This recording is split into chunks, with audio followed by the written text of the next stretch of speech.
Ah, si Mayor former President Duterte. Naku, gustong-gusto ko kasi siya dahil totoo siya, eh. Mm. Sorry, can I Yeah, go ahead, elaborate? go ahead. You know, when I was fighting the water, nobody was listening to me. I was not a Duterte. I did not vote for Duterte. Okay. Um, Cory Aquino baby ako, eh. Mm. Product ako ni Tita Cory. So, nung iniimbestigahan ko yung tubig, I really submitted it to former President Noynoy Aquino. Pero no one was listening to me kasi nandun si Secretary Singson tsaka si Secretary um, Almendras. Eh, parehong Manila Water, Maynila yan. So, naka-cordon ako, hindi ako napapakinggan. When President Digong sat, I don't know him. I never know him. I just submitted all the investigation. And then I was given a chance to present to Secretary Panelo. Discuss ko lang isa-isa. And then lagi lang ako nagpapadala. And then siya lang yung only president who acted. And then talagang sinabihan yung Manila Water in Maynila. Ano kayo, nasisiraan ba kayo ng ulo? Ba't ko babayaran yung arbitration ruling sa I Singapore? remember that. Tapos Yeah. pinaluhod niya yung dalawa para tumino. Lahat ng sinasabi ko, nangyari. Public utility company na sila ngayon. Pinagtatawanan ako, Carlo, a decade bago na-solve to. It only took the president, Digong, para mapakinggan yung matagal ko ng investigasyon sa Twitter. Kaya, doon, makikita mo yung, kahit di kanya kilala, walang palakasan, facts lang. Tsaka yung first time namin naramdaman na nakakatulong kami sa mga ospital na talagang yung malasakit center was really something. And you know, nung pinapasa yung batas ng itong free college tuition fee, ilang dekada namin pinapasa to sa Kongreso. At lagi sinasabi, walang pera, walang pera, walang pera.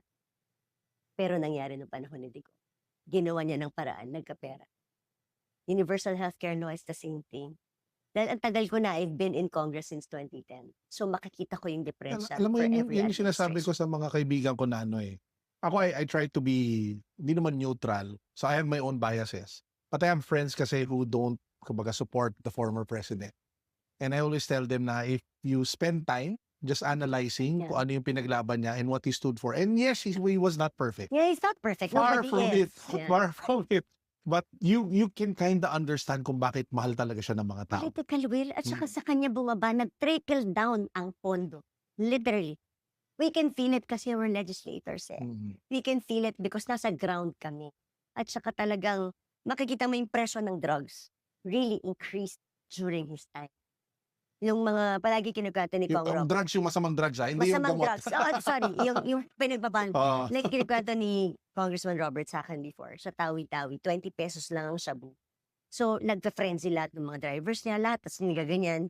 Itong panahon ni Digong, tumaas na 1,000 plus yung shabu, din wala nang bibili. Mm. Tapos OFWs, pag umikot ka, lahat sila, alam mo ba't sila Digong? Ito, perfect example. Meron ako nakausap sa Dubai, isang Filipino. Sabi niya, alam mo ma'am noon, nagpapadala ako ng pera. Nananakaw yung pera kasi nagda-drugs yung pamangkin ko na nagbabantay sa nanay ko. Oh, kaya pala. Oo. Tapos nung naging si Digong, tumigil yung pamangkin ko.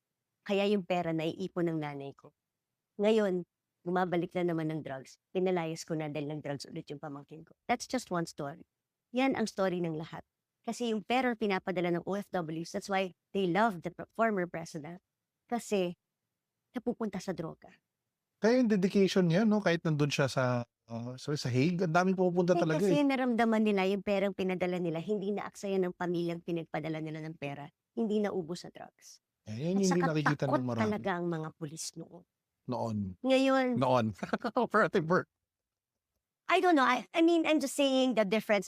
Ngayon, marami na namang snatcher, marami na namang nakuha. Nawala lahat yan nung panahon ni Digong.